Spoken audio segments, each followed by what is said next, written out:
I'm very joyous today to see all of you celebrating my birthday, as well as having the national program same day. It's a good combination we have in the month of March. It's regarded as springtime in India, Madhumas. That's what you sing, Madhumas. And as you know, 21st March is the equinox.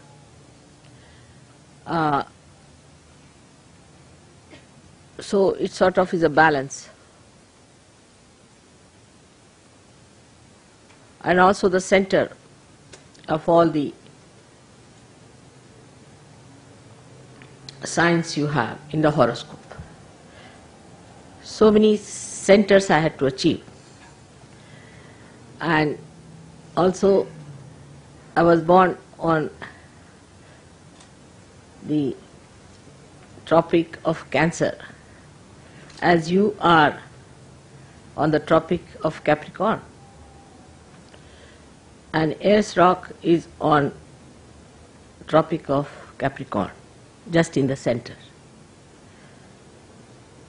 So many combinations had to be worked out. So the principle of ascent is to be in the center, to be in the balance, to be in the maryadas of the center, to be in the boundaries of the center is the principle.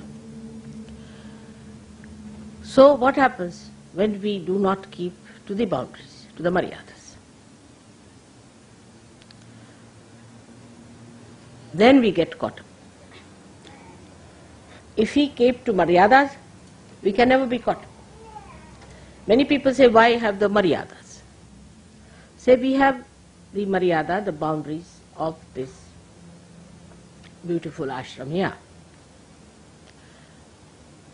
And somebody is attacking you from all the sides, on all the sides of the void. So if you go out of the void, you get caught up. That's why you have to keep to the boundaries. And to keep to the boundaries is difficult when you have two problems. One is the ego, another is the superego. Now, as in the West, superego is not such a problem. Ego is the problem, and it has very, very subtle implications now. I can see the complicated style of egos we have. One is a gross,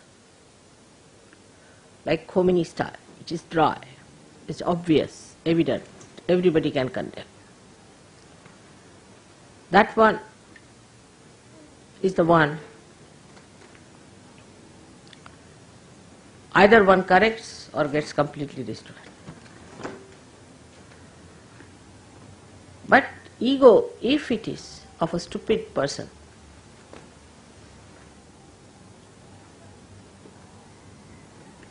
then he behaves in this manner only, that he doesn't know how to hide his ego in sophistication.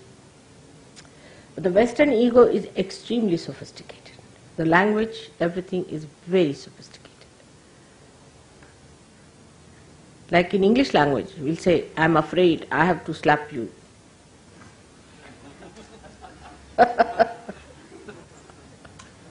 I'm sorry, I have to kill you. It's such a devious thing, you see. Once you said, I'm sorry, that means you have put a chocolate on top of that, isn't it? It's such a camouflage. Must understand. See, we must face as we are. We cannot be facing something else. But this is exactly what happens with sophistication, that we avoid facing ourselves. Today, though the day is of celebration, so in all humor we should understand what this stupid thing called ego is. In all humor, not in seriousness. But I don't want you to again feel guilty. Now, as I was explaining, in the morning how ego becomes the left Vishuddhi. I mean, even before going to the hall, my attention on the hall, I get a big lump, just painful, horrible, excruciating. I mean, all the time it is there since I have been in the West. Can you imagine? It has never vanished. So this chakra is all the time working. Poor thing is so much now tired, Vishnu Maya's chakra. So what happens really, we should see the physical side of it. It's very important to understand. You see, from childhood, if you are taught in a society like this, where you are an extrovert, you have to achieve something, some success or this and that, then the idea of strength is given to you. That it is weakness to tolerate something. Imagine in Christian nations, that's the best part of it. I am sorry, I will kill you sort of thing. In Christian nation, you see, they have this theory that it is weakness, that if you tolerate anything, it is a weakness if you get dominated by someone. You can never be successful if you do like that. So unless and until you are possessed, you can never be obedient. This is what it is. Somebody has to possess you, absolutely possess you, like Hitler. Then you can be obedient. Otherwise, everybody has a big ego. As I had told you the story of the garbage cleaner. So everybody has a very, very big ego. Everybody wants to have their own way. And from childhood, you spoil your children too much. You spoil them, completely spoil them. All the time, you'll hug them, you'll hold them, you'll do too much. Children get spoiled. Think knowing of themselves. And then on top of that, if you tell them that you should not tolerate anything, they become disobedient. So you do not know how to obey others in any way. Ego does not know how to obey because that is weakness. Obedience is weakness. So now, this poor thing, ego, has a limited thing. That is, this ego has a balloon which is limited. But it bursts when you get your paralysis and all those things. It does burst. But it is flexible also. So when the ego starts getting too much on top of the superego, then the superego can go up to a point. It is also there.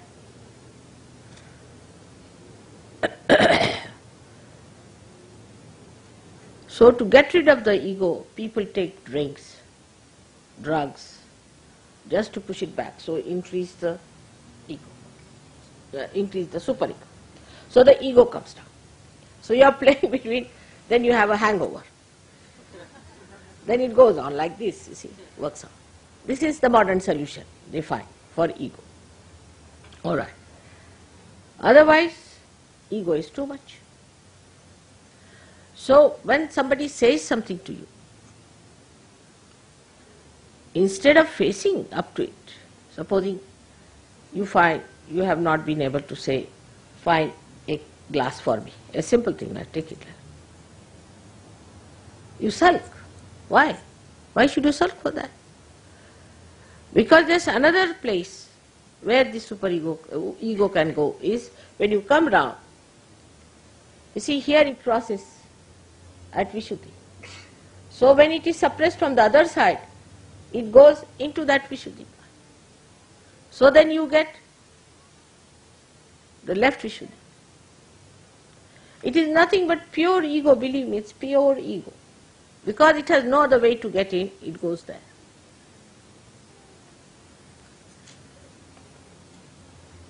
And that's how you sulk and think.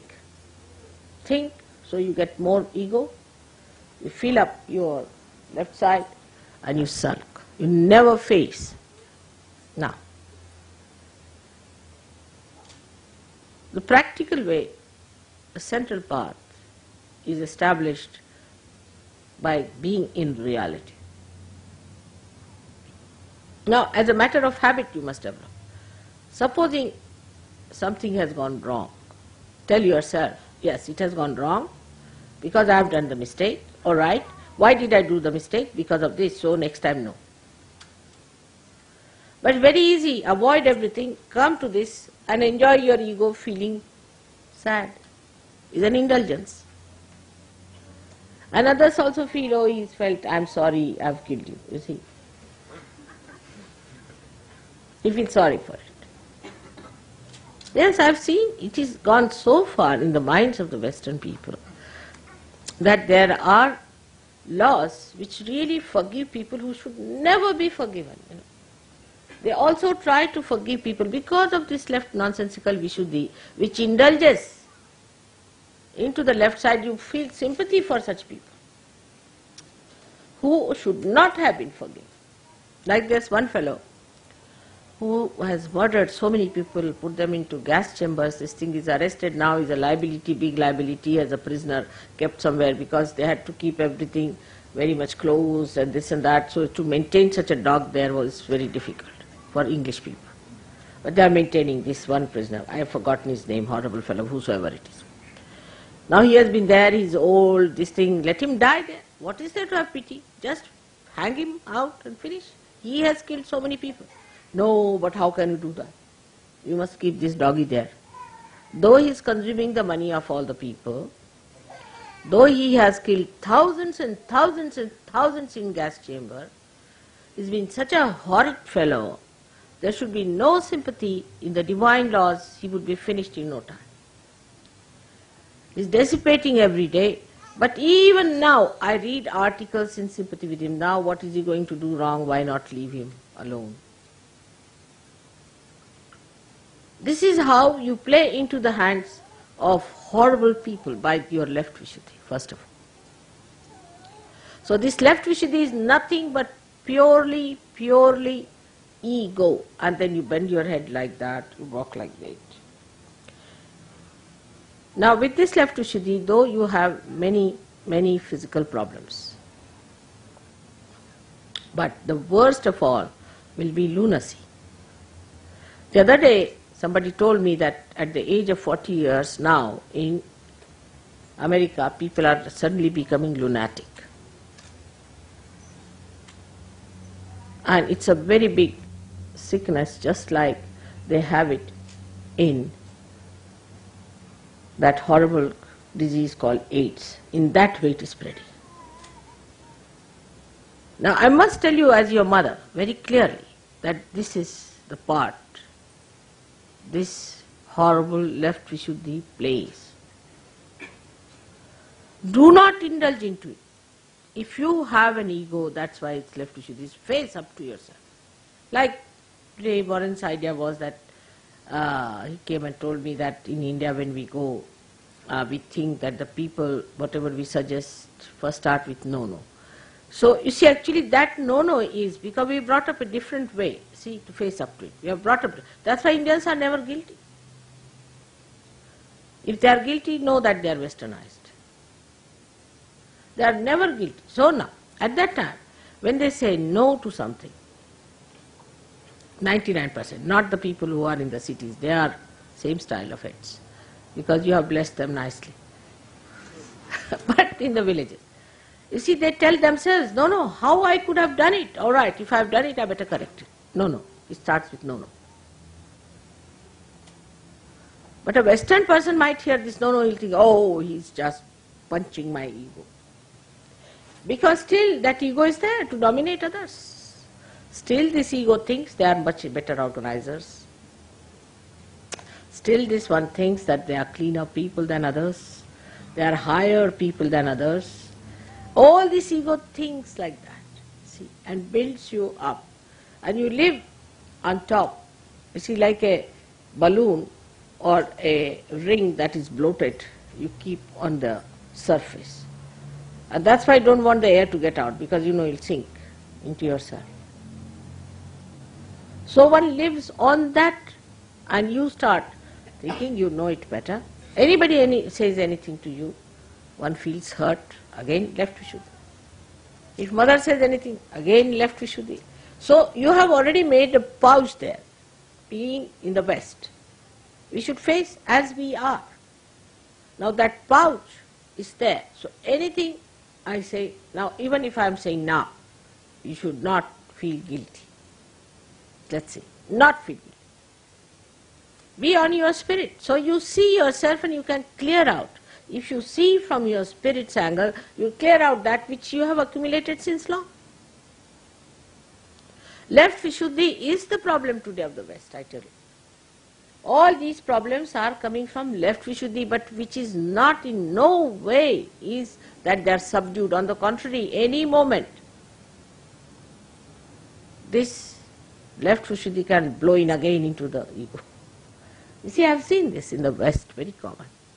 People are walking straight forward, everything is all right. Even in the cities of India, we have seen it. You make them into trustees. Suddenly they jump on the horse. I said, from where did they jump in the horse? From where this ego has come? That was all stored up here. You see, as soon as they become trustees, the whole thing comes back. And they are sitting like John Gilpin on a horse going fast. And I start looking at them, where are they going? They were just there, disappeared. Vanishing tricks. Just can't understand why it happens. But after penetrating into the problems, because I see just going to the hall, you get them a left Vishuddhi. But look at the children. You see, from childhood, you don't teach them all the time say, I'm sorry, I'm sorry. Our Parsis in India have very much affectation from me, very much. So in the morning, we never want to see a Parsi, because early in the morning, he'll come and he starts saying, I'm sorry, I'm sorry. You see, it's inauspicious. Maaf karo, you see. People say, Baba, you come in the afternoon. This is not the time. Morning time, don't start with this. We don't say like that. It's inauspicious. You open the door, somebody standing with maaf karo, for what? What have I done? What have you done that you are saying like this all the time in an apologetic mood? You see, for what? You see, you don't want to see an apologetic face in the morning time, do you? Something pleasant, nice, coming to greet you. Here they say, maaf karo, I'm sorry, I'm sorry, I'm sorry. It's a very common thing that we don't want to see a Parsi in the morning. The reason is this. You see, if you see them in the morning, the whole day you are in a bad state. We have seen somebody very apologetic. But it is not apology. They are extremely egoistical people. If you study their character, they are very egoistical. So, this one has to understand that when we start dealing with our ego, we must directly deal with it. We are not ego, we are the spirit. Directly. Oh, I see. So, it was wrong, so it was done by not me, by this body. Now, come along. No, better be all right. You tell yourself. No, better be all right. That's how we are going to deal with it. Because, you see, this is what is frightening me, is this left Vishuddhi. Because when I thought of this disease, my attention went to left Vishuddhi. Imagine people become lunatic. And most of the egoistical people, I find, become stupid because of that. They are stupid, they behave stupidly. And the egoistical people only take to drugs and to drink so much because they can stand it. Supposing a person who is very superego, supposing a man who is possessed takes to drinks, he'll die very soon. He won't live because he's thrown more than. But the egoistical people can stand. I mean, a person who is not egoistical, like an Indian, if he takes a vodka, he'll be blown off the shores. Absolutely nowhere to be found, lost. Even in lost and found, he won't be there.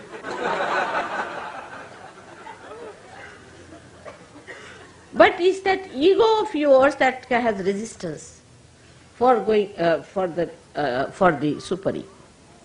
And that's how you manage it. You see, that's why people can't drink. It has nothing to do with the cold weather or anything. It's more your ego. Now, when you call also left-sided, sometimes you make a big mistake. You are not. You live with that myth because that's how you can excuse your ego.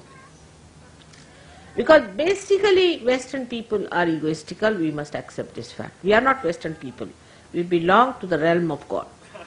So don't feel guilty. You are no more Western. To me, you are neither Indians, nor English, nor Australians. You are my children.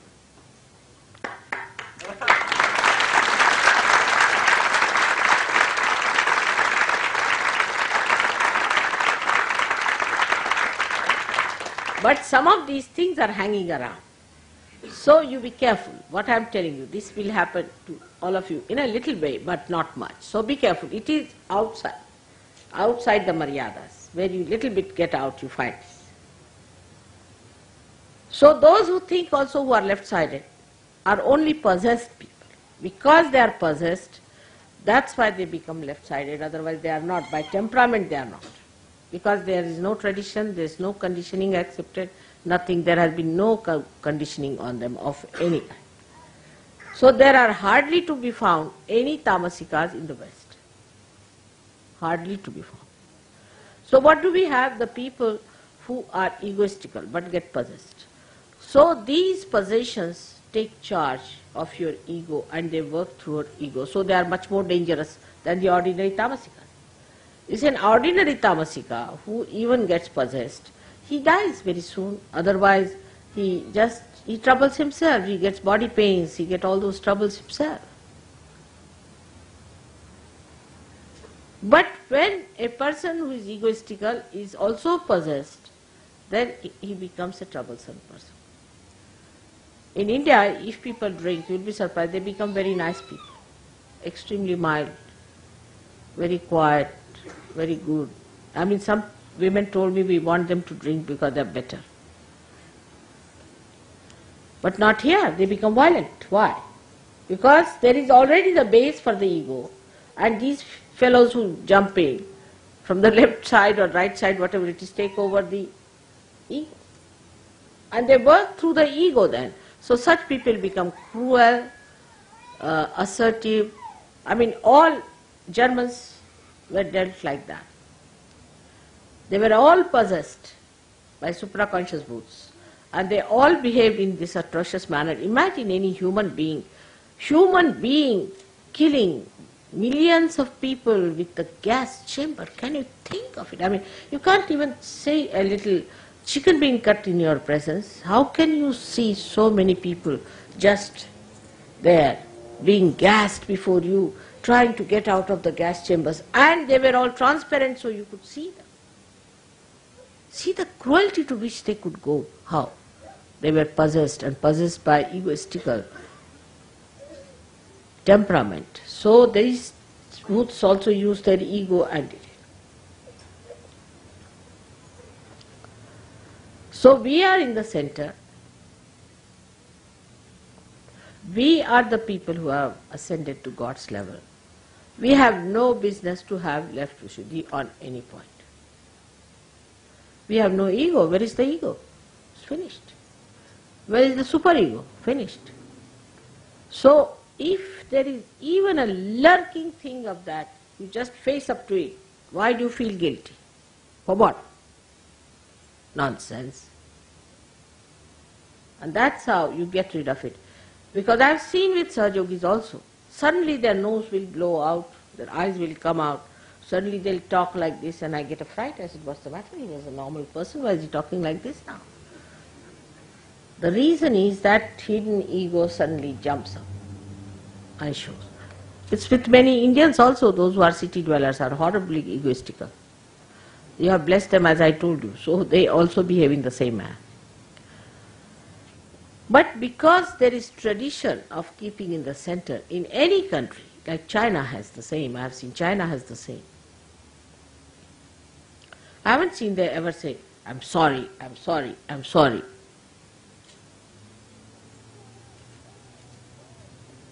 And they don't even discuss. Say Russians have been so bad to them.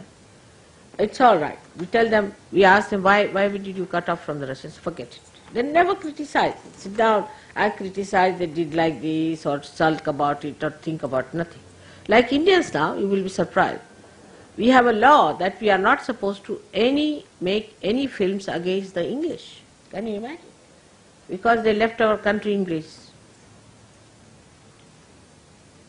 Even Shivaji's pictures are not allowed because maybe it will show that the Muslims are bad. To that extent we go. Because forget it. When you start thinking about that person, your ego gets hit. It is an ego which is hurt. Now you can blow this balloon by two methods. Perhaps you know that. By blowing into it or removing all the air from outside. Or even by hitting. So the hurt ego is where the outside is getting vacated and the balloon is increasing. And the other ego, pumped up ego, is that when the balloon is filled with that air. Both things are just the same. I mean, the result is the same, whether you do it this way or that way. So once you understand the physical manifestation of this, not only that you develop all these diseases, but also develop a thing called lunacy at a very, very young age, because you don't know how to cope with yourself. So the best way is to, if you have done something, forgive yourself at that point. I forgive myself at this point, all right. And that, this was done because of this, all right. So I could not have done this. Never, I am not going to do it again. Just say like that. Just absolutely neutralize. Unless and until you neutralize it, you again store it up there. That's the point. Secondly, I have to tell you that the women in the West have changed their styles, which is very, very dangerous for their society. Because they have also taken to the egoistical ways of men.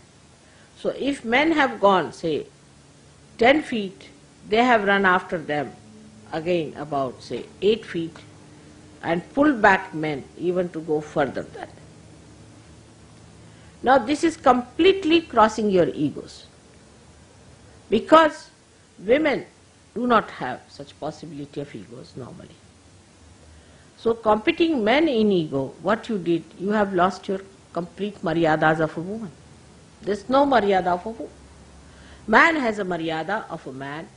If a man starts behaving like a woman, he is not a man. In the same way, the women, if they start behaving like men, then they are no more women. They have lost their maryadas, they are out, so they get possessed.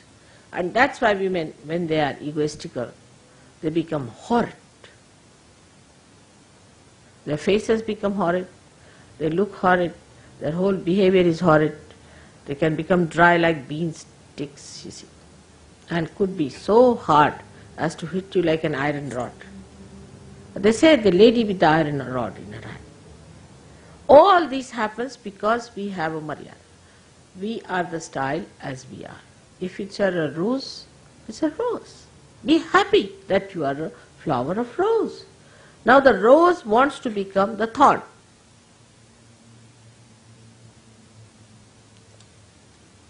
So we lose all our maryadas. Today I will be speaking to you before we start this here, when the people are coming, before that, to the ladies and tell them what's gone wrong with them. And that is how you must know that the plight of the West is not by men but by women. Women have ruined the society of Western society. It's the Indian women who have kept the society intact. All my really thanks to their solid behavior towards life. It is the women of this country who have ruined all that was so delicate, emotional, beautiful, love, affection, compassion. Women are there to give joy and happiness and emotional security to the whole society. While they take over, do this, give that, do that. Even the husbands have become just like servants in the house. You haven't done the cleaning properly, you haven't cleaned the kitchen properly. I went to England, I was surprised, all kitchen cleaning and all that is so well done in England. You see, you have everything for cleaning this, cleaning that. I said, why it has happened? It's the men, you see, they had to do it, so they found out all the ways and methods. Has to be sparkling, all right. Sparkling you want, I'll get you such a thing that if you put in your hand will burn. All the acid is put everywhere. With a big glove in the hand, put it everywhere, right? And everything gets on. Then the children, you see, suffer. Because that's the job of a gardener. Beautiful things that are born to be looked after with that kindness. But you overindulge into your children in the beginning. A mother is like a gardener. She has to prune also. She has to cut also. So the growth is all right. If your child is spoiled, you are no good a mother, useless you are.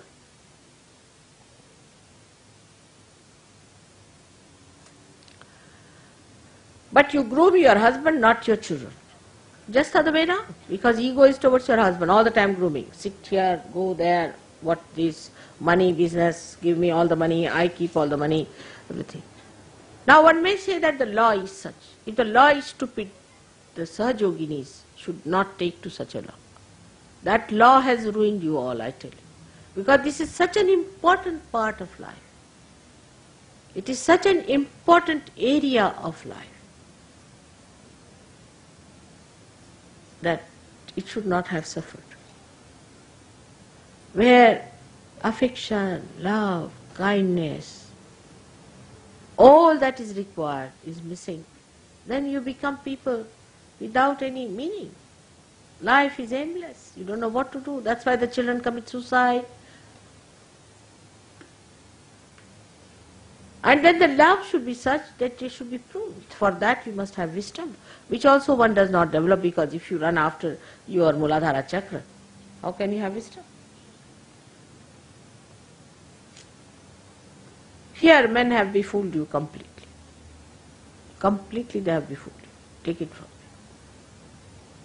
You must keep your wisdom intact. And not only that they have befooled you, but they themselves have stooped down to befool you.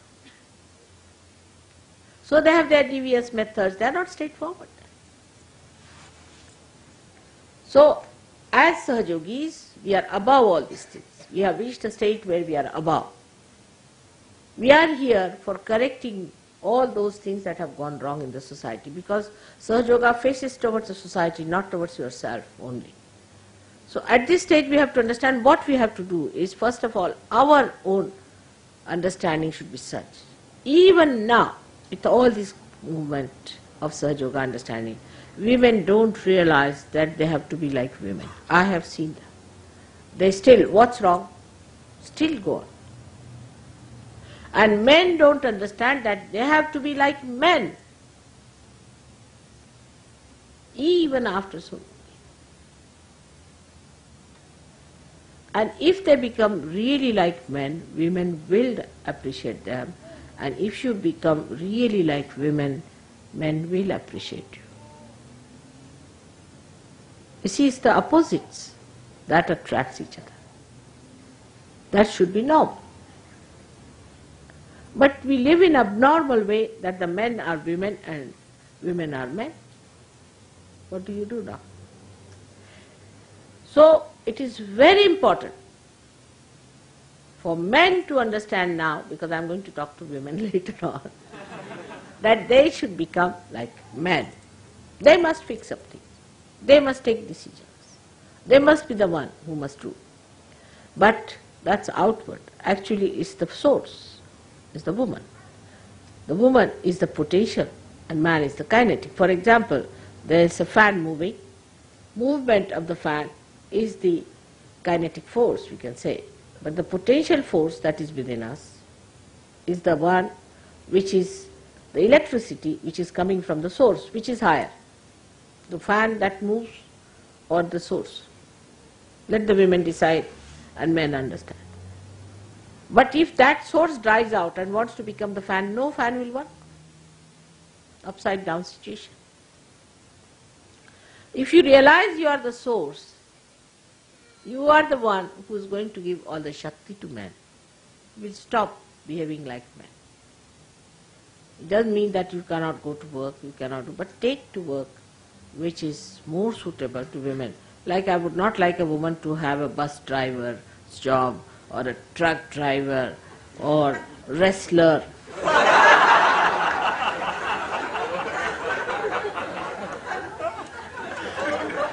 No, I'm not telling, I'm telling from experience.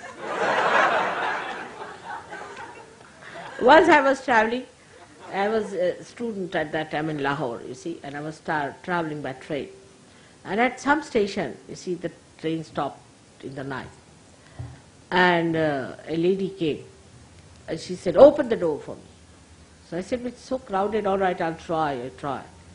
And she said, if you don't open, I can break it. I said, how can you? She said, you don't know who I am? I said, who? She said, I'm Hamida Bano. I said, who's Hamida Bano? The wrestler lady. Oh, Baba. I said, thank God. I'll open. I said, if you are a wrestler lady, why are you coming in the ladies' department? Why don't you go to the men's?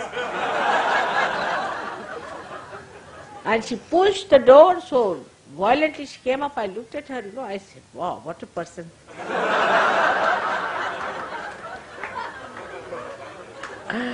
And she sat down, you see, with the whole her countenance and everything, her gait and state of sitting, everything was so manly like that. She sat down and said, now come along now. Those who want to say, I should not sit here. I said, nobody wants that. Now, madam, you sit comfortably. But we'll have to get somebody from the other compartment to have wrestling. And then she was quiet. And she was really, I saw her, all her muscles so overdeveloped, and she was really looking like, I would say, a western cow, we can say.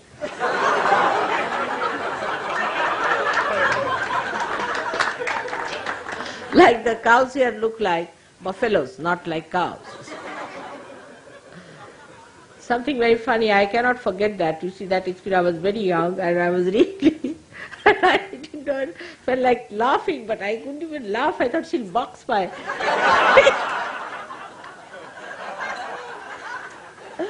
So this is what it is, that we are ending up there, must know that. How far are we going? Are we going to become wrestlers? So this is what it is. One has to learn that it has been there for ages.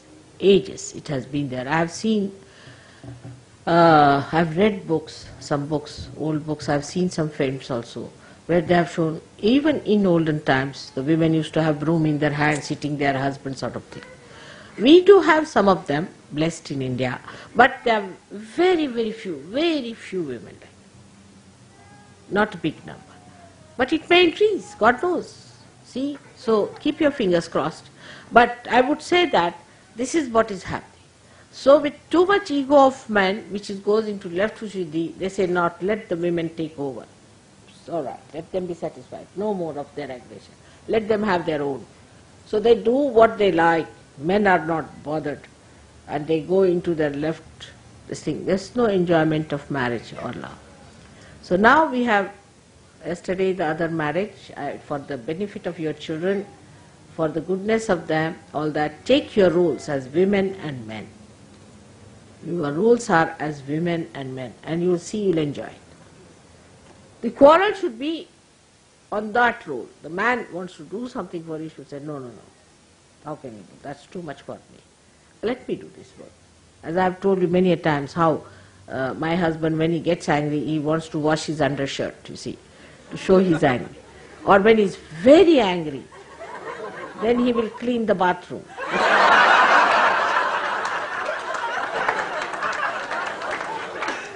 But he does it so badly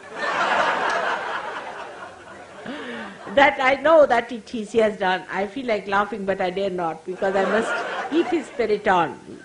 And then he starts talking in a very, you see, respectable way to everyone. Thou, he calls everyone thou, you see, thou. He says, thou are like that, thou are like that.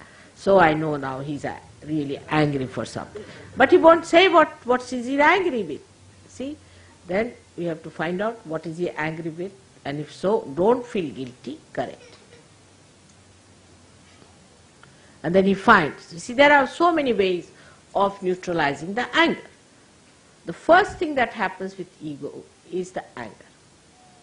as yesterday you got married, you must know how to neutralize this, because still ego is there. Now to find out how to neutralize the anger of another person is a very beautiful thing, which I have never seen your writers handling, but in India we have many writers who have handled this situation. Now you must find out what are the weak points of your husband, first of all, and of your wife. On what points she get upset. Now the attitude should be, we should not upset her, we should not make her angry, and the another attitude of the wife the same way, much more for the husband. So now what are the soft points on which he really gets upset? Just study, it's very simple. I laugh at it, don't take it seriously, but be careful to avoid that. Now also find out what makes him happy. Like if I am reading, sometimes I never get angry, as you know that, I never get angry. But if I am showing off my anger, just let it be, it's all right, sit down. You understand, Sergio? All right. So, now how to show that, how to neutralize an anger of a person. Say now, supposing I am trying to show, if you put a child in my lap, finished, anger is gone. I cannot show anger with a child on my lap, it's simple. So you must find out, like my husband, you see, if he is angry, supposing, I know him, then if I tell him that, what about getting me a nice sari? Oh, finished, then he is very happy. He's saying, I have done him the greatest favor, see. Like that, you see, you must find out what thing pleases your husband, what thing pleases your wife, and neutralize it. And you see, little things like that you must learn. This is the art of living.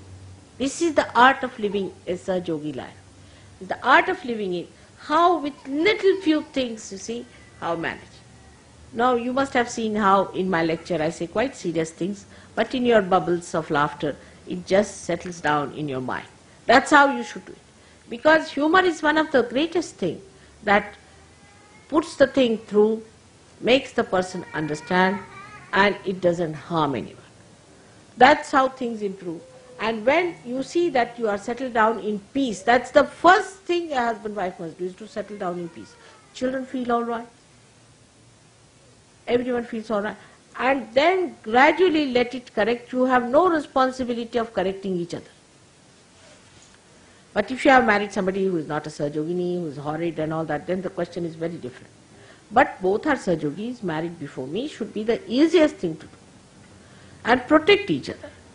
Look after each other. There should be complete confidence. And this is, we have in our country. Really, I must say, our marriage system has something special about it. What happened once I went to Singapore, you'll be surprised, in the early times, I was going to America. And there was one horrible diplomat's wife, she came drunk to the program. And she was asked to get out because she was drunk. So she informed our Prime Minister, Indira Gandhi, that this lady is doing this kind of work, she should not do this, she is a diplomat's wife and she is so highly placed and this and that. So Indira Gandhi, without understanding anything, told one fellow who was Haksar, who was her main person, that you go and tell Mr. Srivastav that this should not be done and she should be brought back.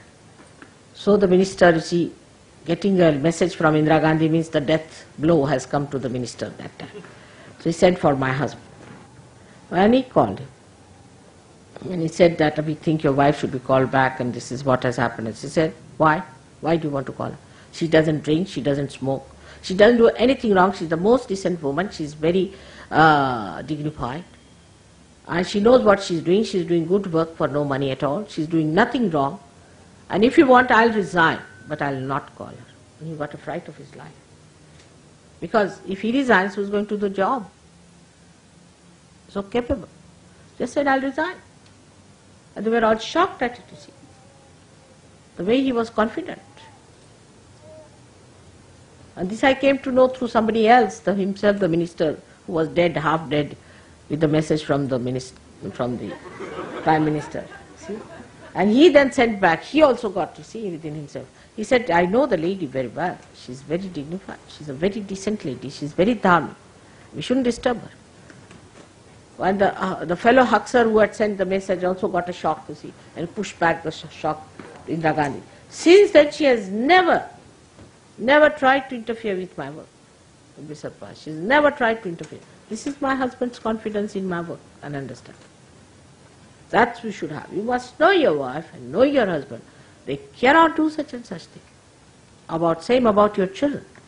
You must have full confidence in them. You must know what they are up to, how far they can. And then this confidence and inner understanding is the one road to peace, love and affection. Complete confidence into each other, wherever they may be. I can say with confidence, you send my daughters anywhere, they'll never take to a dharmic life, nor my son-in-laws, but my own daughters I can tell you. They can never think of a dharmic life, whatever you may try. It should be that confidence within you about your own children. Like they were small, very small, and the neighbors came and said that your daughters came and were using this, our garden for morning ablution. I said, what? I said, my children, even if they can go into your bathroom, you take them. I'll give you 2,000 rupees just now, right now. You just ask them to go to your bathroom. That's all. I know them too well. If somebody will say that your daughter has taken something, I know them too well. They can never touch anybody's things. I know them too well. They'll never take any obligation from anyone like that. I know them too well.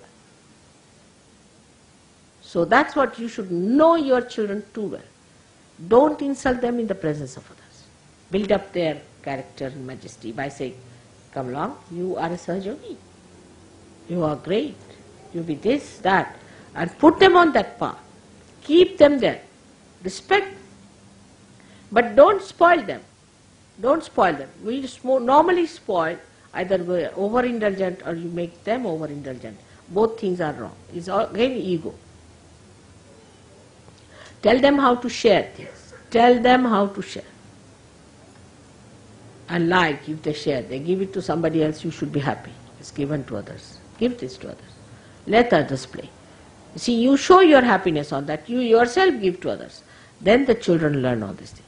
So marriage is a very big bondage for Sahaja.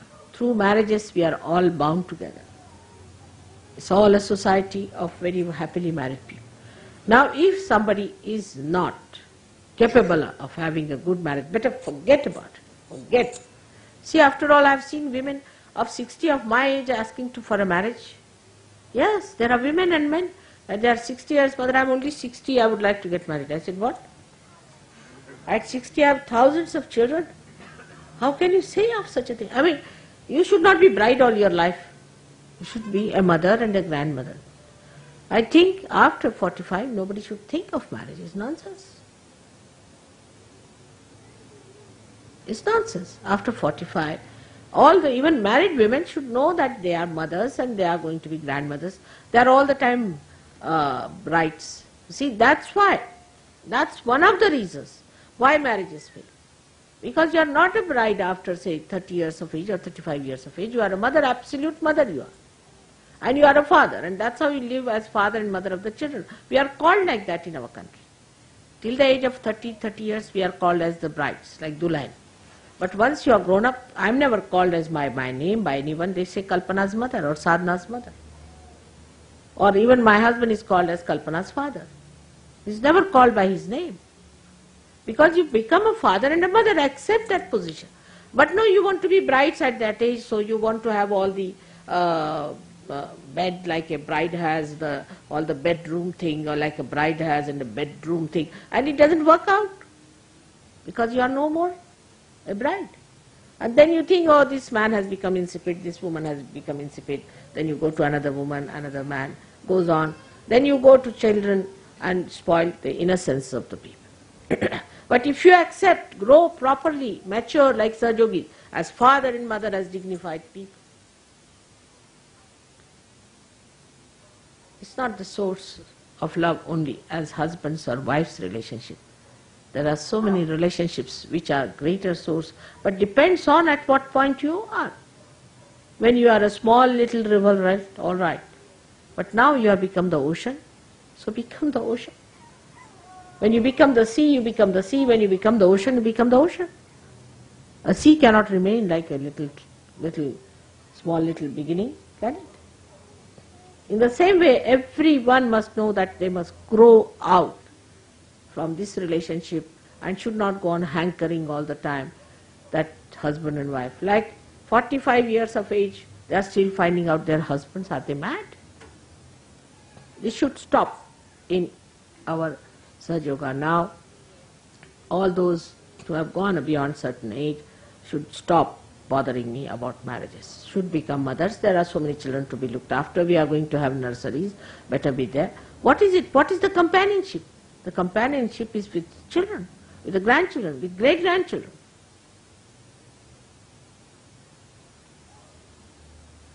This is what one has to understand, men and women both. Men are just the same. Men also never become fathers. If you are full-fledged fathers, you don't have these ideas of marriage, forget it. If it doesn't work out with one woman, forget it. Then forget it. No need. You have had enough of it. So this kind of a thing is not necessary at all. And it has worked in a society which is not a Sahaja Yogi society. So it should work in you. So social ways, Indians are quite good. But they are bad in economics and politics. Never follow their politics. Horrid. Horrid. I mean, I can't think of a worse politics than Indian politics. It's the worst of all. If you listen to that, you will not know whether to cry or laugh. It's such idiots, All donkeys have gone into politics. Absolutely donkeys. Worse than that. They bray like donkeys, they behave like donkeys, they kick each other, they do all kinds of things. Can you imagine? It's so horrifying. I mean, if you want to have a joke, then you can look at it from a joke point of view. Of the donkeys, you see, behaving like absolutely as if they are in charge of our great country. So most of them are donkeys. I have not come across many who are sensible. And those who are sensible also want to become donkeys. What to do? That is their greatest desire, is to imagine a saint wants to become a donkey. So let us know that whatever are our good points are our good points, that we should not lose. Whatever are our bad points, we should correct them. This is a very balanced view towards oneself. Because we are the gain. Nobody else is going to gain. And Sahaja Yogis have to be selfish about it. We are the gainers. If we gain, the whole body gains. Whole of Sahaja Yoga gains. So this is what I am telling you about your social life, which is very important, and about your ego. But the most important thing is that once you are in the Sahasrara, you become my brain. You become really my brain. And so you have to be very careful, because you are not thinking about your family, your children, your household, not thinking about Melbourne ashram or Sydney ashram or Australia, but you are thinking about the whole world and the whole universe and the betterment of it. When you grow to that state, you become really part and parcel of my brain, which is concerned with very bigger visions, higher things. It works on lower levels also. That's something good about it. But it can work on your individual levels. I pay attention to your individual problems, to your individual suggestions, to anything that you say. But the light is for the whole universe. So we enter into the realm of universal religion, which we have to awaken, which we have to work on. Unless and until you achieve that state, you will not be called full-fledged Sahaja Yogis. So to achieve that, you must work hard. Or we can call, now you are Sahaja Yogis, you will become Mahayogis. So we have to achieve that state of Mahayoga. From this to that is very simple, works out. Imagine 4 years back, I never thought that I will be able to establish so many of you here as my children. And it has happened today. It's such a great thing that in 4 years we have been able to achieve such beautiful results. And next year will be greater still. I can see from the way people were there. So, one has to understand in Sahaja Yoga, obedience to what mother says is order. But some people have a bad habit of taking up over For mother's sake do it. For mother, who is the person? Why should anybody say that do it for mother's sake? Or mother says so. No, when you are the spirit, you understand what mother says. So try to understand your spirit. That's the best way you can work it out and you can be nice. I want all our children to grow from that height. Let them start with a better standards, from a better levels, because we started from a lower levels. We had problems. But let our children start from a higher level. And Melbourne is the place I have chosen for our children to grow. So I hope women will take their roles, men will take their roles, and it will be a nice family system built here, a nice society, and this nice society, what's it? Put it off.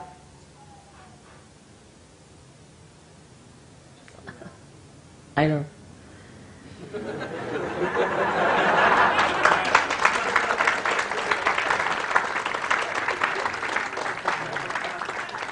I know the lights very well.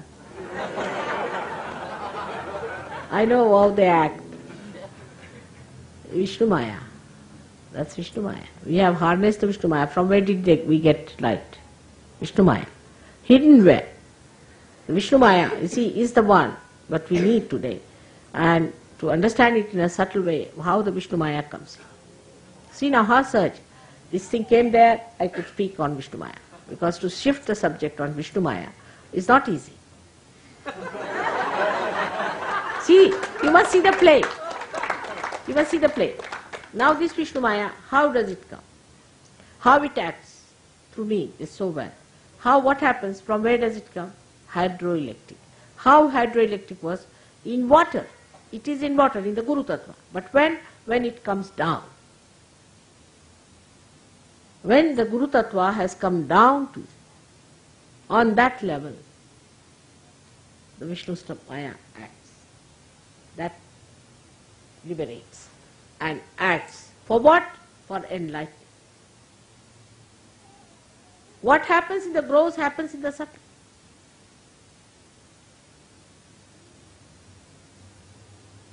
So one has to take an incarnation. So the Guru principle has to take an incarnation, to come down to this earth. So Vishnu Maya acts and enlightens people.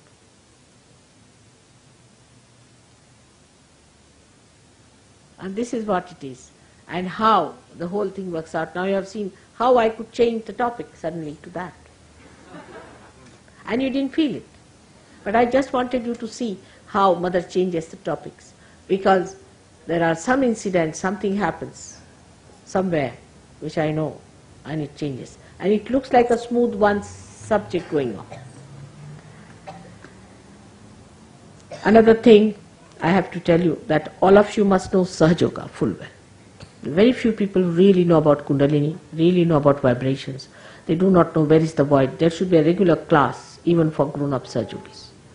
Where is the void on the feet? Where are the chakras on the feet? When I tell them to rub my feet, they don't know where it is.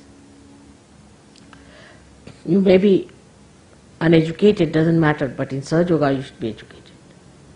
You should have full education in Sahaja Yoga. You must know where is this disease coming from, how to cure it. Every one of you should be educated in. So when you have your meditation class, also you must have a class to educate yourself about Sahaja Yoga. What are the things to be done? Now there's a book, of course I saw that's a good book, they have written about the children, but there's no spontaneity, so I'll have to work it out. But it's not only the books, but my tapes are there. When you are listening to my tapes, note down the points, what Mother has said, and see for yourself.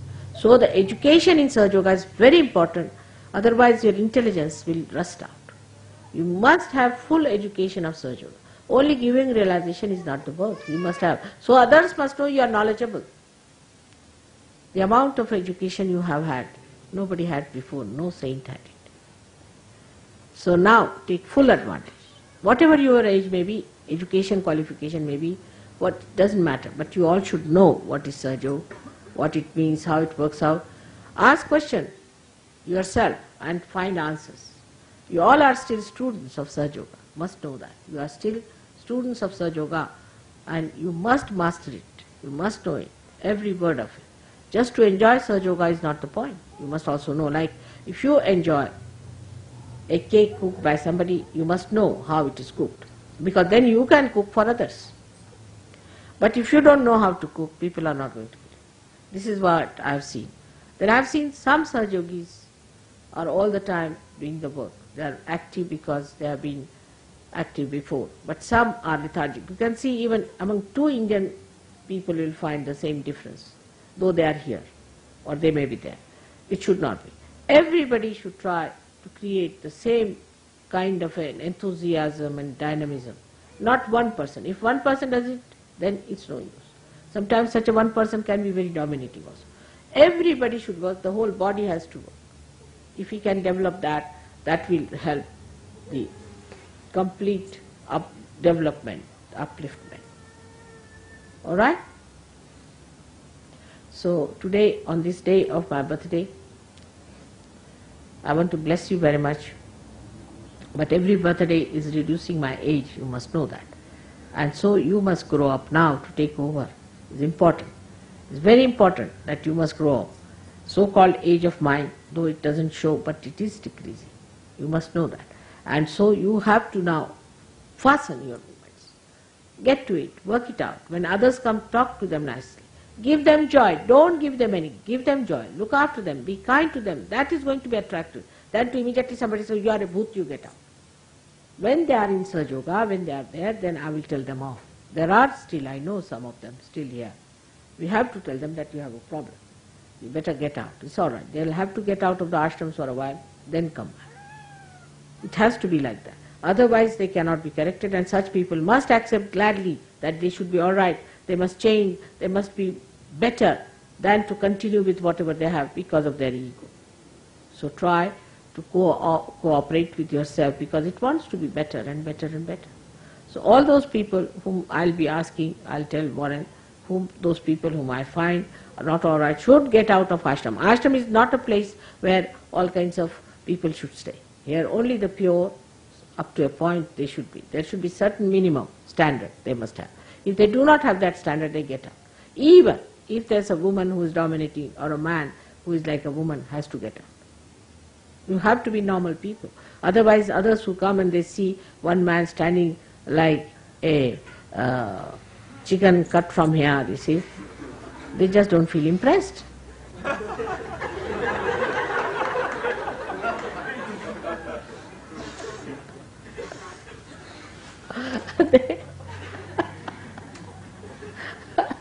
I tell you, like a miserable Christ, you see, as I showed you, standing there limply like that. I don't know who feels impressed by that. You must have somebody like you have Christ in the Sistine Chapel, you see, standing like a stalwart. That's how the men should be. But dignified, respectable, kindly, majestic is all right. And the women should be very sweet and nice. It pays a very, very long and a great dividend. Very, very long. You don't know how much it has paid me. It is coming so handy today to me. See, when I was not doing Sahaja Yoga, by my nature I've been kind to people. And all that has come. One example I'll give you. In London, one fellow came. His name is, that commissioner's name is what? Commissioner of Pune. He's now Commissioner of Pune. All right. He came to see us.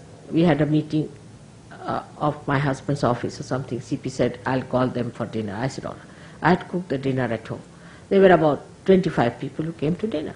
They had dinner. I must have looked after them, whatever it is. So when I went to Pune, Mehrotra told me that this commissioner is very anxious that he should come as the president or the chairman or the reception committee. He must see.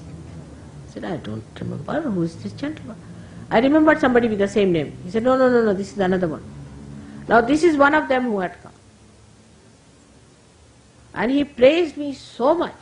I was amazed how he saw all that. He said, this lady whose husband is so highly placed in life, is so humble, just so kind, so motherly. And he went home and told his wife that I have never seen such a lady before, such a perfect lady. That's what I did, I don't know. I must have cooked well, of course, that I do.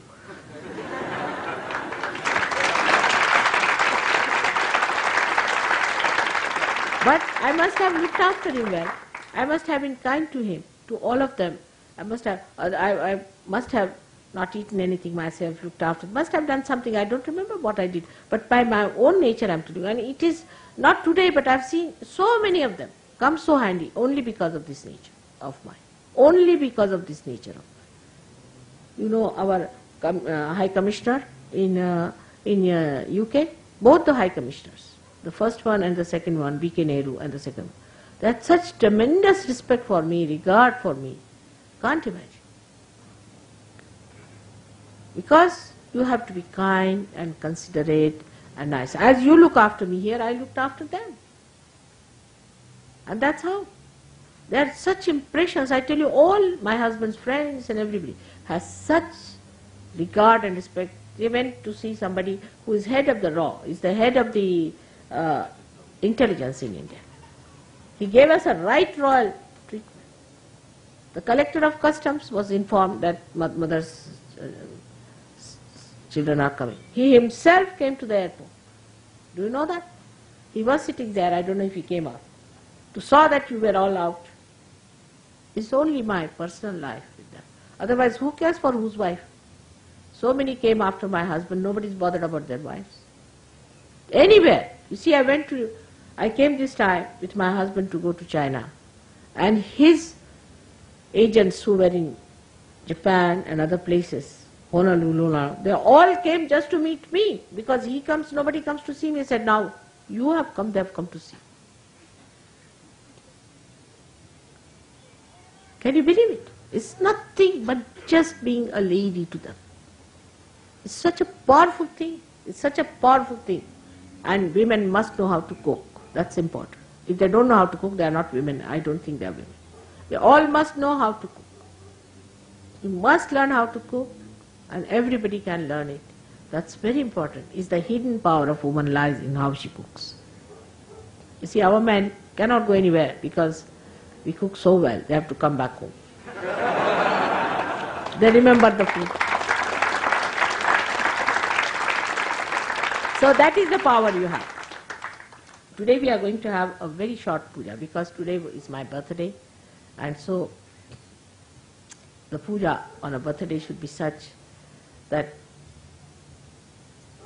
it should be more deep, more heartfelt, more joyous, than it should sort of go on a ritual side. There's no need to have much rituals because we are in a joyous mood celebrating our mother's birthday. Already we are there. Whatever is needed for you to be there is not needed now because you are in that joyous mood. Alright?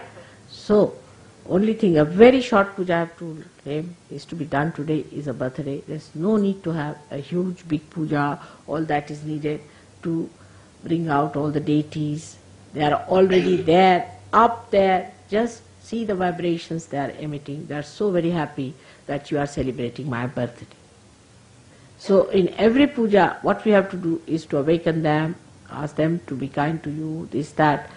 Though they are awakened in me, you want them to be. But now they are all awakened in you. We don't have to have big puja at all. There's no need at all. And this is what I have told Modi, that you have a very, very short puja. And a very short puja should be alright. So today's talk was just like a puja. Remember that this is meant for you when you are not Sahajogis. Today it is not meant for you. So you won't feel guilty. First remember you are Sahajogis, you are my children, and I love you very much, very, very much. So please have confidence in yourself, complete confidence in yourself. Alright? That's the greatest thing you can give me today as a present. May God bless you. Yeah. लहानशी करा 15-20 मिनिटाची बस जास्त नको 2 already वाजले कामं पुष्कळ आहेत आणि तुम्हाला पूजेचा शौक आहे ते तिथे पूर्ण करा 75 ते हवन कुंड घेऊन बस नुसतं गणेश पूजन म्हणा झालं so for this you have to have washing of my feet for 5 minutes and washing of my hands for about 10 minutes. That's all. It's simple as that.